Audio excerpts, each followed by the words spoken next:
On Sunday, December... When America responds to world events, airlift is often her response. That means Military Airlift Command, or MAC. The mission of MAC is to deliver. Whatever the situation or crisis calls for.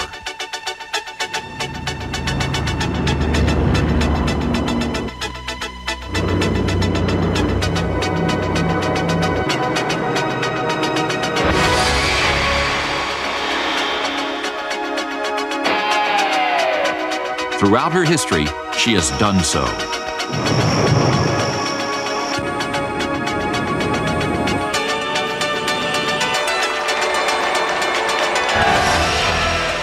As the last decade of the 20th century began, there were more chapters to be written in the story of MAC Airlift.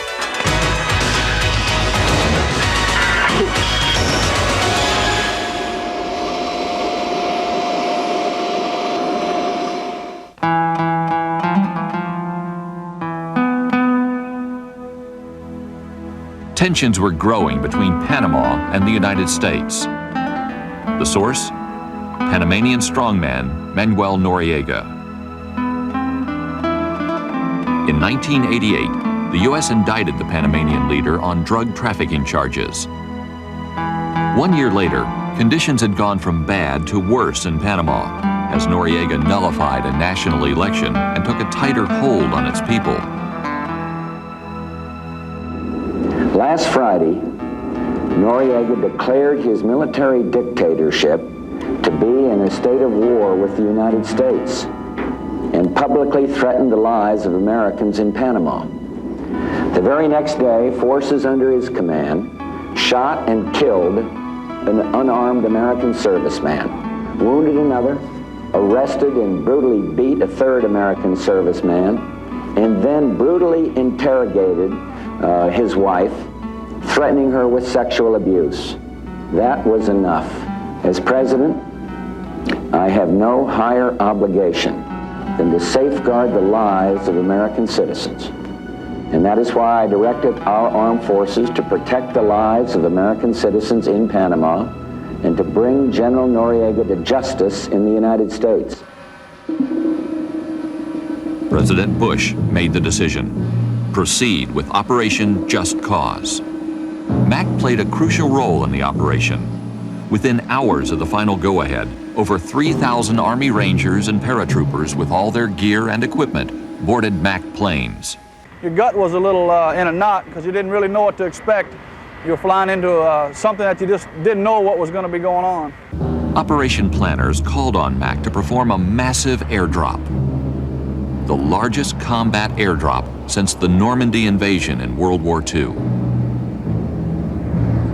Over 80 C-130s and C-141s took to the skies from separate locations in the States and flew through the night, bound for Panama. And so we took off out of Charleston. We were number 3 sitting in the Hammerhead, and I looked back and all I saw was 141s as far as I could see. You know, all the nav lights and strobes going, getting ready to take off, and that was quite the sight. MAC's mission was to drop the paratroopers and equipment to capture 2 critical locations. Rio Hato, a major base of operations for Noriega's Panamanian Defense Force, or PDF, and Torrijos Tocumen Airport. Speed and surprise were essential. The C-130s and C-141s had to fly in at low level. To really be honest with you about how large the operation was, there was a lot of iron in the sky that night. Once we entered the target area, we had to maintain some very precise altitudes to ensure that there were no mid-air collisions from some of the friendly forces that were coming inbound or outbound of their target areas. At 1 o'clock in the morning, the planes were over the drop zone. At first surprised, the PDF began to fire. It looked like Christmas lights at Christmas, but Christmas lights don't shoot.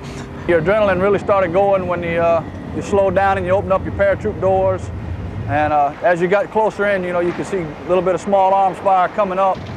You could see the city burning, and then your adrenaline was really going. And you just didn't know what to expect at that point.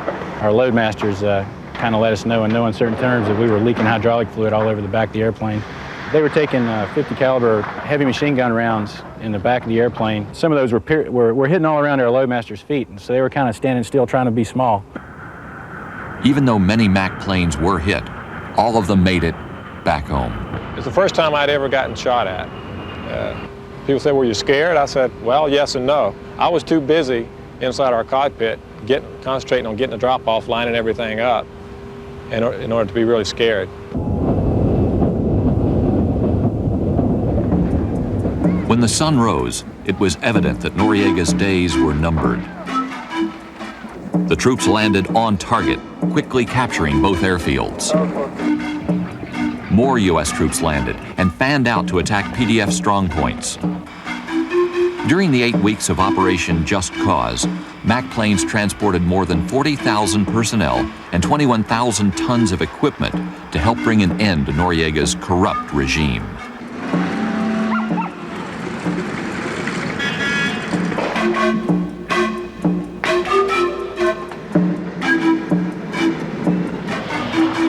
When Noriega was captured, a MAC Special Operations air crew brought him back to the U.S. to stand trial.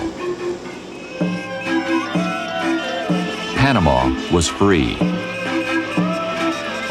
The Army Chief of Staff, General Carl Vono, praised MAC, saying, "Your actions ensured the safety of American citizens, restored democratic government to Panama, and made it clear that our nation can and will defend its vital interests whenever they are challenged." MAC had little time to reflect on its achievements. Only 8 months after flying over the jungles of Panama, the command would face an even greater challenge. This time, in the sands of the Persian Gulf. Barrel of U.S. benchmark crude closing at $36.90. Saddam Hussein, dictator of Iraq, possessed the fourth largest military force in the world. On the 2nd of August, 1990, he used it to quickly invade and occupy a neighbor, the small but oil-rich country of Kuwait. Hussein's tanks and troops stood poised on the border of Saudi Arabia.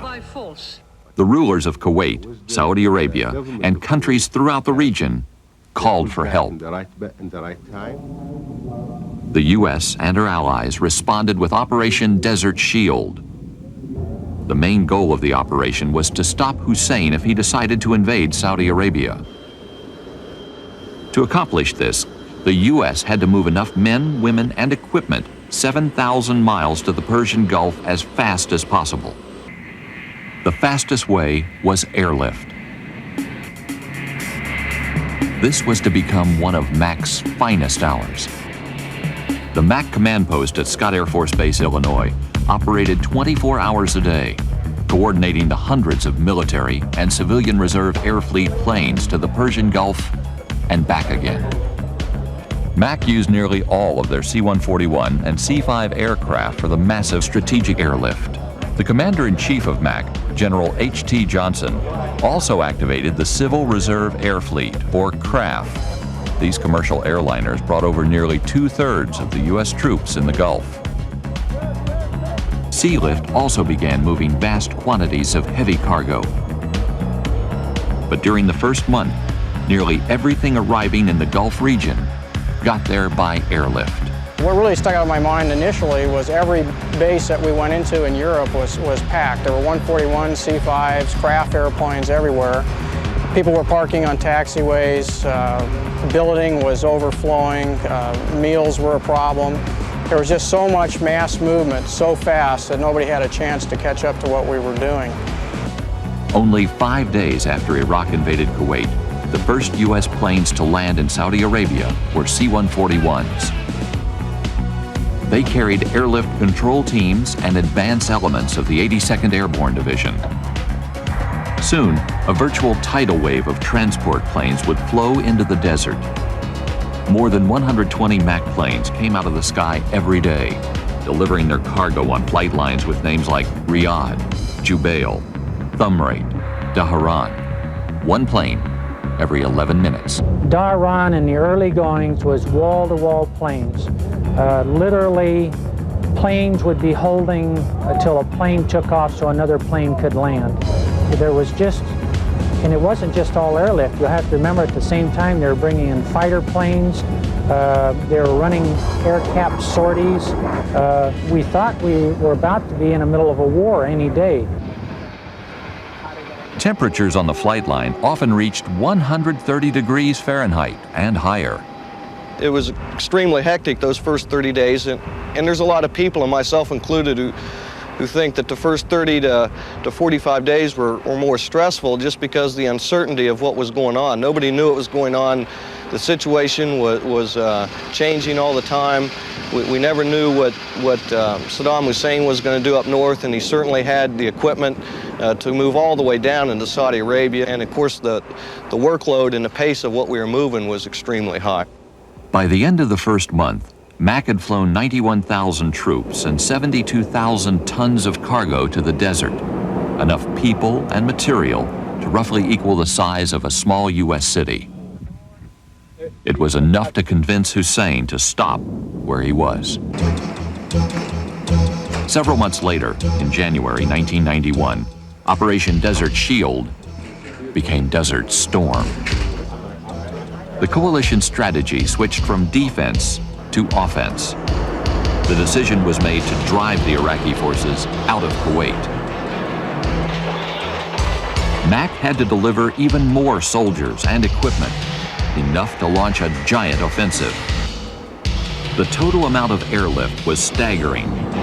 By the end of the buildup and war with Iraq, Military Airlift Command had moved more than 500,000 personnel and 1.17 billion pounds of cargo to the Gulf.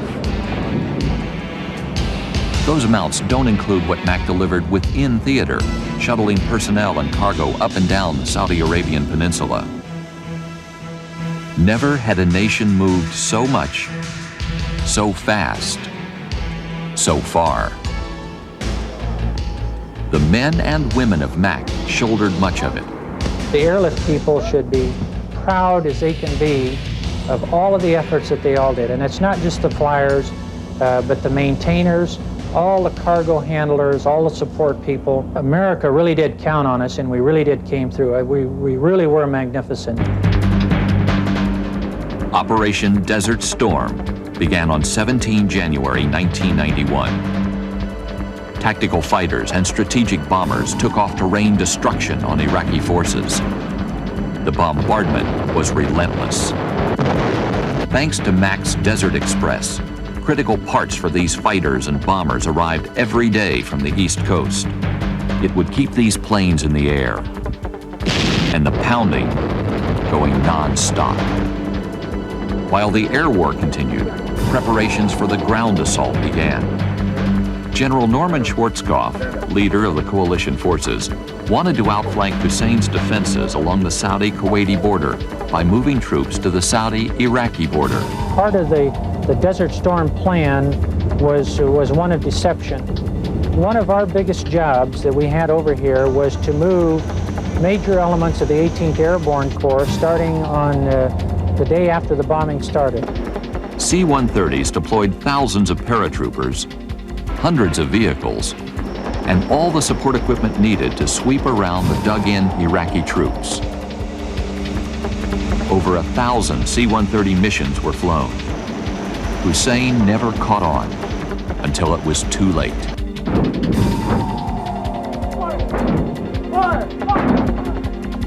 On 24 February 1991, the ground war was launched. General Schwarzkopf's tactic was a complete success. Hussein's forces were routed.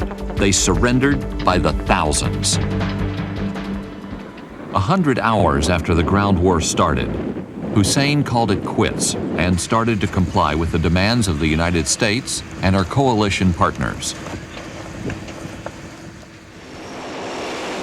In the wake of the coalition offensive, Mac flew aeromedical missions.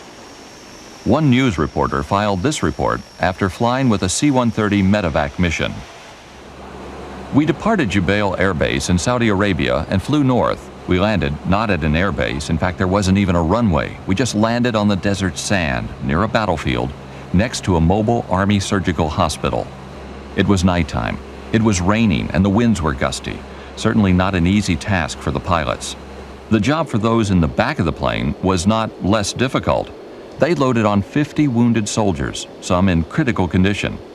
Here they are, flying into a battle area in terrible weather, landing on nothing more than hard-packed sand to save others. Perhaps the most amazing aspect of all, however, was that all 50 wounded soldiers were Iraqis.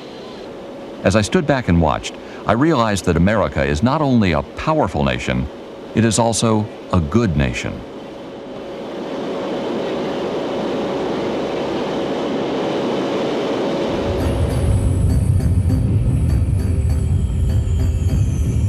Without Mac, the Allied victory would never have happened.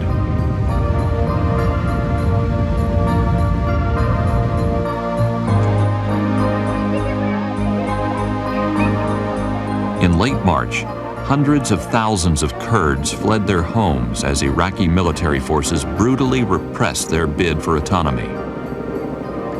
Forced into the mountains of Turkey and northern Iraq, these refugees faced a harsh environment: starvation, dehydration, rampant illness. By some estimates, 500 men, women, and children were dying every day. On April 5, 1991, the most extensive relief operation in recent history began. Operation Provide Comfort. Airdrops were the quickest way to get food and supplies to the stranded Kurds. C-130s deployed to the area and flew through the mountains and valleys to the camps, dropping tons of food and supplies. The hunger and death rate began to subside after the continuous airdrops. As MAC finished its work here, its planes and air crews were also needed in other parts of the world. This time, America was responding to disasters, not dictators. We flew in at about 10,000 feet once we actually hit the coastline, and you could see there was an incredible amount of flooding. I mean, you could see a lot more water than you could land. There's just water everywhere. I mean, entire villages, you could just see the rooftops of villages with all the water. A disaster of biblical proportions had struck the country of Bangladesh. Storms and flooding swept over the island nation in late April 1991. The estimated death toll approached 100,000 people. Food, water, medicine, clothing, all were in short supply. The situation was desperate. Another call went out to MAC. Operation Sea Angel was born.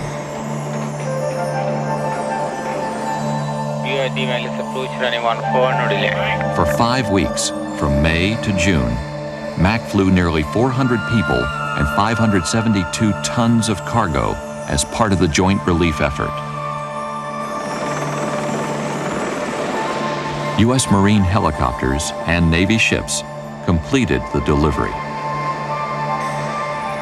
C-130s also deployed to Bangladesh to begin airlift within that country. It was an unforgettable experience for MAC air crews. Thousands of lives, threatened by starvation and disease, were saved. The world saw that America cared. The most fulfilling aspect was when we landed the first time, and there was probably approximately 30,000 people there to meet our airplane. And a C-5, as large as it is, it's not something that everyone gets to see every day. And it was like pulling right in the middle of a football stadium with the Ohio State game going on. When you're working 30-hour days, that makes anything worthwhile and fulfilling as far as the crew goes, is to see that the people really appreciate you and understand what you're doing and trying to achieve.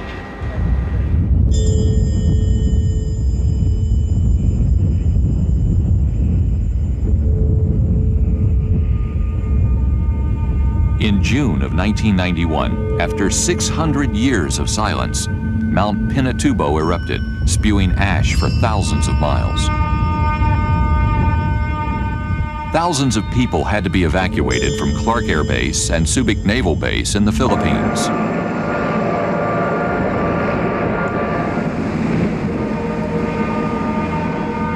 The American military bases were paralyzed. The scene was set for Operation Fiery Vigil, one of MAC's largest peacetime evacuations.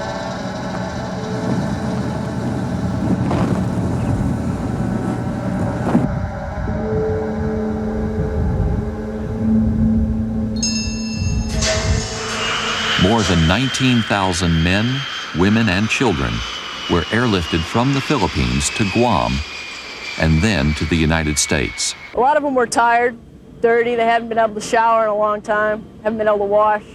A lot of them had just lost everything they owned, so they were upset emotionally. A lot of them were just glad to be out of there. Most of them were real thankful.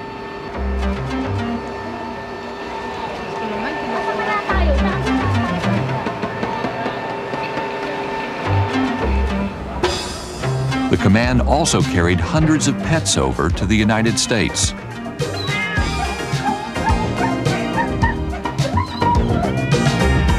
You could get anywhere from 2 or 3 pets to 15 or 20 on board, and it was interesting because a couple of the dogs didn't like the cardboard boxes, and in flight we had one chew through the box and got loose on a plane. The loadmaster had to chase him down, and it was pretty hectic back there for the loadmasters and stuff, keeping the pets as well as all the people comfortable as possible.